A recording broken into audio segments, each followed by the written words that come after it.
Tout ce qu'on voit, tout ce qu'on entend, on oublie.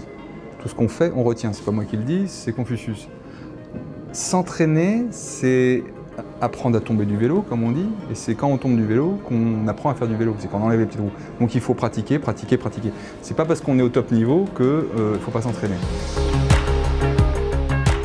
Ce qui caractérise l'offre de Blue Skyforce, c'est d'abord le réalisme des sessions que nous proposons. Il manquait en fait dans l'offre de formation, en France mais aussi ailleurs, une offre d'entraînement qui va plonger les stagiaires dans des environnements propices à l'acquisition de réflexes opérationnels.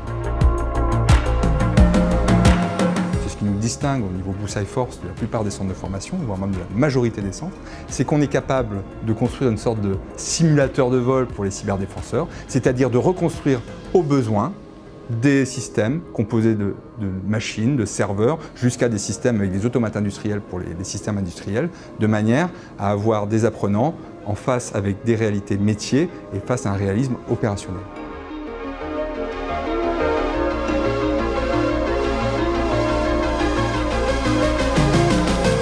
Nous proposons des parcours d'entraînement complets, d'abord pour les débutants, entre guillemets, en sensibilisation. Ce sont des gens, des professionnels qui ont envie d'appréhender la cybersécurité par la pratique, mais qui n'ont aucun prérequis. Donc on va leur faire des journées de sensibilisation par la pratique. Ensuite, pour les professionnels de la cybersécurité ou ceux qui souhaitent le devenir, on va leur proposer un parcours complet qui va comprendre le pentest, donc c'est tout ce qui est technique d'attaque. Ensuite, un parcours dit Detect and React, donc apprendre à détecter et réagir en cas d'attaque informatique. Puis un parcours forensique, donc le forensique c'est tout ce qui est analyse post-mortem une fois que l'attaque a eu lieu. Et enfin, les exercices de crise, donc apprendre à gérer in extenso une crise cyber importante.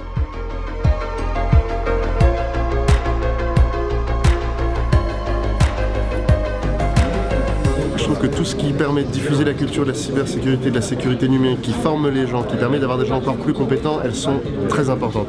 Donc moi j'ai envie qu'ils grandissent, qu'ils forment de très nombreuses personnes, qu'il y ait des concurrents qui émergent. Moi j'ai besoin qu'il y ait plus de Français qui sachent protéger les unités numériques, qui sachent protéger nos réseaux, nos entreprises.